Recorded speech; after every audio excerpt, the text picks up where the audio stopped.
Después del gobierno de Enrique Olaya Herrera, quien llegaría a la presidencia de la República de Colombia en 1934, sería el expresidente Alfonso López Pumarejo, quien gobernaría entre 1934 y 1938, su primera presidencia, ¿no? Porque luego, más adelante, volvería a gobernar.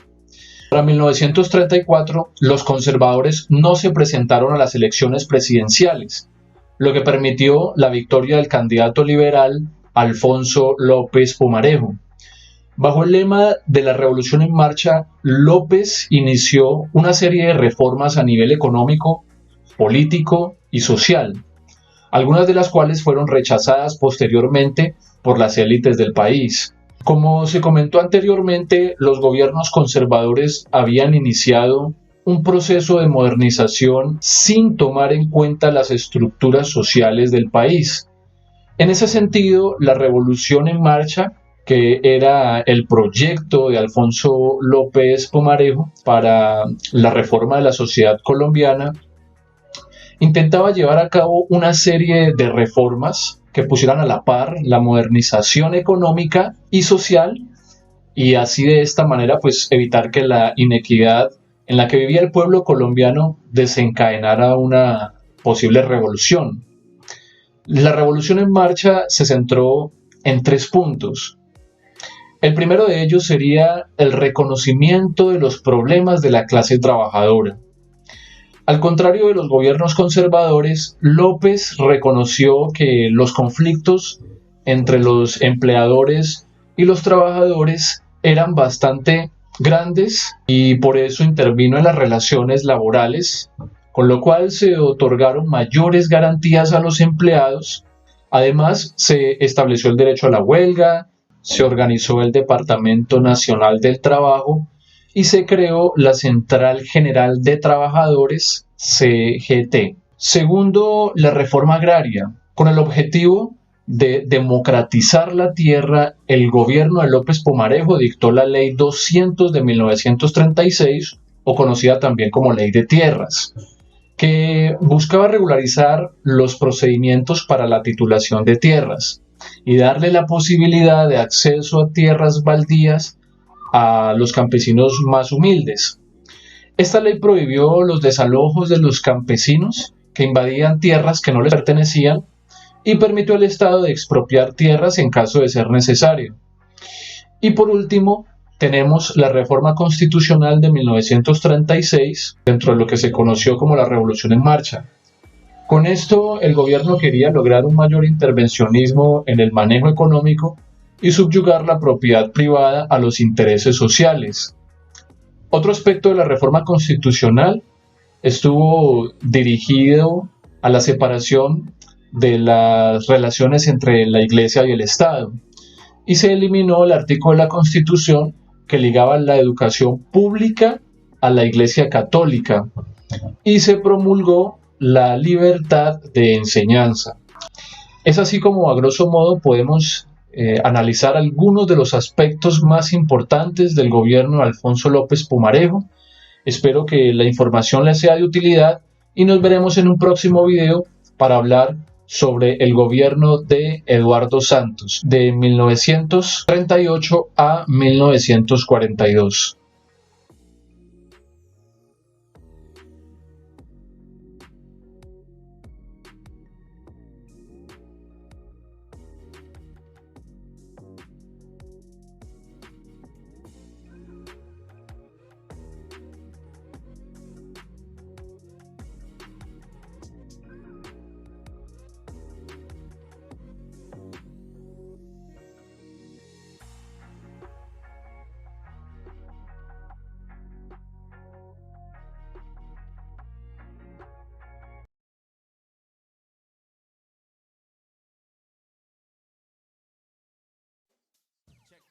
Continuando con el tema de la hegemonía liberal y después de haber estudiado el gobierno de Alfonso López Pumarejo y la Revolución en Marcha, hoy hablaremos del gobierno de Eduardo Santos, que va desde 1938 hasta 1942. Eduardo Santos nació en Tunja el 28 de agosto de 1888, Realizó estudios de literatura en el Colegio Mayor de Nuestra Señora del Rosario y se graduó allí en Filosofía y Letras. Luego cursó estudios de Derecho y Ciencias Políticas y se graduó en 1908. En 1909 fundó en Bogotá La Revista, en asocio con don Tomás Rueda Vargas. Luego se trasladó a París, donde aprendió francés e inglés y vivió allí hasta 1911. En 1911 regresa a Colombia como jefe del archivo del Ministerio de Relaciones Exteriores, cargo del cual se separó en 1913 para asumir la dirección del Tiempo como director propietario al comprarle el diario al doctor Alfonso Villegas Restrepo. En 1917 presidió la Convocación Nacional Republicana y apoyó la candidatura de Guillermo Valencia. Ese mismo año fue elegido diputado de la Asamblea de Cundinamarca, pero lo más importante de ese año fue su matrimonio con Lorencita Villegas Restrepo. En 1921 fue jefe de la campaña de la candidatura del general Benjamín Herrera. Desde su periódico apoyó en 1929 la labor desarrollada por la misión Kemmerer y en 1930 fue ministro de Relaciones Exteriores. En 1931 fue gobernador de Santander y ese mismo año representó al país en la Sociedad de las Naciones. En 1932 fue acreditado por el gobierno de Colombia ante varios gobiernos europeos para difundir nuestra causa en el conflicto que teníamos ante el Perú, suscribiendo en 1933 el acuerdo que puso fin al conflicto, el Protocolo de Río de Janeiro. Fue elegido representante a la Cámara en 1933 y senador en 1935. Le correspondió también firmar la reforma constitucional de 1936. En 1937 presidió la Sexta Comisión de la Liga de las Naciones en Ginebra y en 1938 fue candidato del Partido Liberal para la presidencia de la República, ante el súbito fallecimiento del doctor Enrique Olaya Herrera. A las elecciones no se presentó el Partido Conservador. Santos asumió la presidencia cuando en Europa la política internacional ya anunciaba vientos de guerra. En 1939 Colombia no sabía qué actitud tomar, pero a finales de 1941 y cuando el ataque a Pearl Harbor ya había tocado nuestro continente, Colombia le declaró la guerra a las potencias del eje. Fuimos la primera nación latinoamericana en hacerlo y tomó medidas drásticas contra las personas procedentes de esos países y sus pertenencias. Inició su administración con la creación del Ministerio del Trabajo. Era una necesidad bastante grande que ya enfrentaba la nación en los comienzos de su industrialización. Estableció además el descanso remunerado de domingos y días festivos. En 1939, ya puestos los ojos sobre los trabajadores, Santos se concentró en los campesinos y creó el Instituto de Crédito Territorial orientado a la construcción de viviendas en las áreas rurales. Creó también el Instituto de Fomento Industrial y Municipal. En materia de relaciones exteriores, se firmó con Venezuela el 5 de abril de 1941 el Tratado Santos López-Contreras, un tratado de no agresión entre las dos naciones. Elevó a la categoría de embajada las legaciones de Argentina, Chile, Ecuador, Estados Unidos, México y Venezuela. A pesar de la dificultad de las importaciones debido a la guerra, Santos propició el crecimiento de la industria nacional, creó granjas industriales y el Fondo Nacional de Ganadería, propició la inversión extranjera y aprobó el sindicalismo sin permitirles desmanes ni atropellos a la ley ni participación política. Santos fundó la Radiodifusora Nacional de Colombia y la Escuela de Policía General Santander. Antes de concluir su periodo, Santos entregó terminado el Palacio de Comunicaciones, los cuarteles de Pamplona, Tunja y Manizales y otras considerables obras. Luego de entregar el gobierno, dedicó su vida al periodismo y además ocupó algunos otros cargos diplomáticos. Cabe resaltar que su esposa Lorencita Villegas de Santos fue pieza fundamental en la creación y fundación del hospital infantil que lleva su nombre. Eduardo Santos fallecería en Bogotá el 27 de marzo de 1974 a la edad de 86 años. Si bien es cierto, su gobierno fue llamado la pausa o la gran pausa porque no continuó con las obras que se venían adelantando durante el gobierno de Alfonso López Pumarejo, cabe destacar que Eduardo Santos adelantó también importantísimas obras como las que mencionamos con antelación. Y bien, es así como a grosso modo podemos mencionar algunas de las características que se dieron durante el gobierno de Eduardo Santos. Espero que la información les sea de utilidad y nos veremos en un próximo video para hablar del segundo periodo presidencial de Alfonso López Pumarejo, que iría de 1942 a 1945.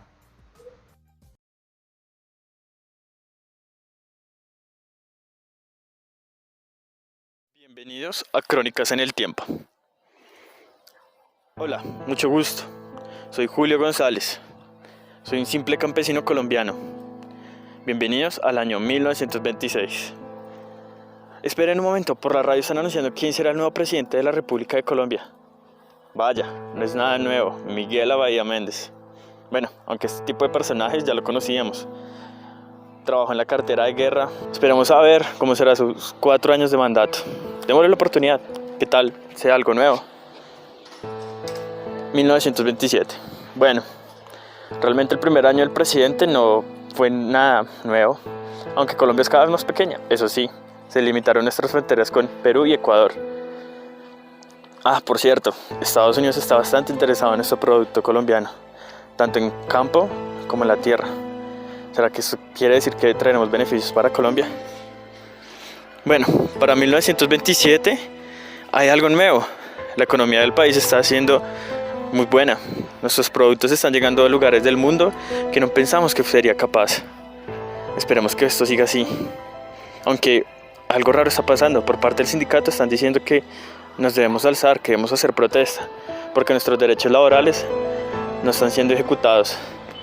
Además estoy algo cansado porque sí nos están haciendo trabajar bastante por parte de la administración. Los gringos ya saben. Por lo general nos dice que ellos son capitalistas, pero pues de eso no sabemos nada. Esperemos a ver. 1927, segundo año de mandato. Bueno, para este año siguen las inconformidades del todo el pueblo. Y sí, nos hacemos cada vez más pequeños.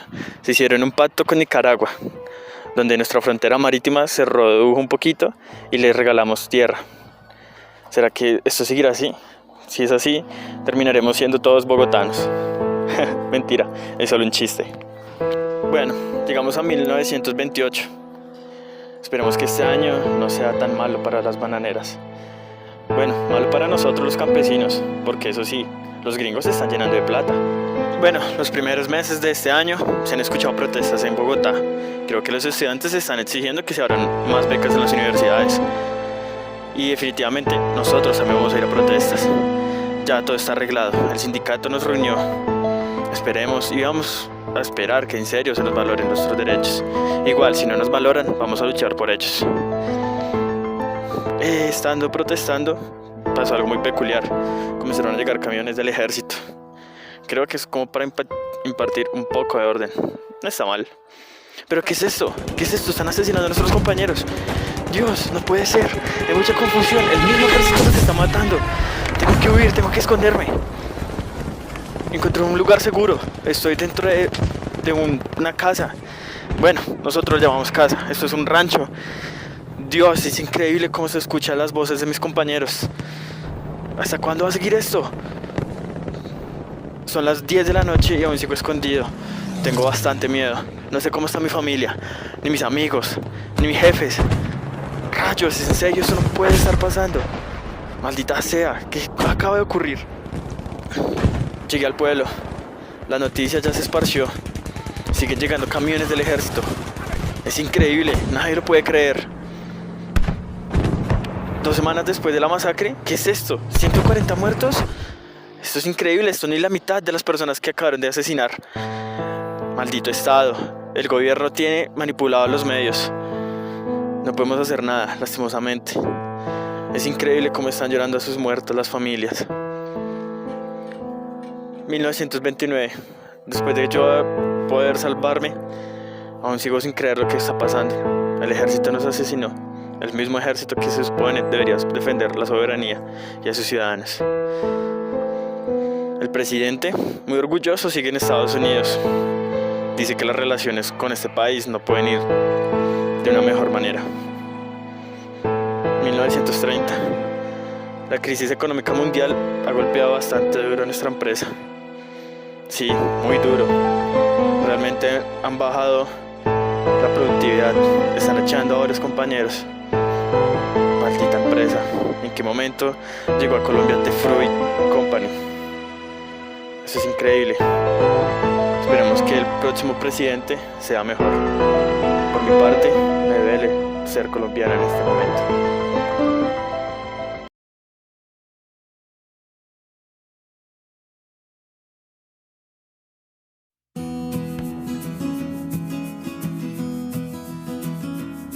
¿Quién fue realmente en la historia de Colombia Enrique Olaya Herrera?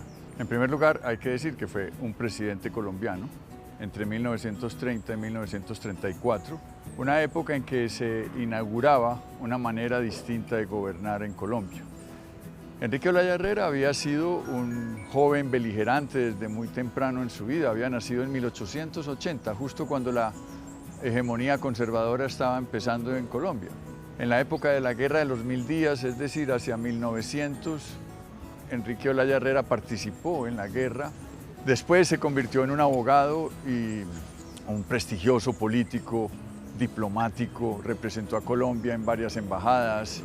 Muy rápidamente encarna una cierta unidad nacional, porque él se quiere presentar como candidato, pero no como candidato del Partido Liberal, sino de algo que él llama una concentración patriótica nacional.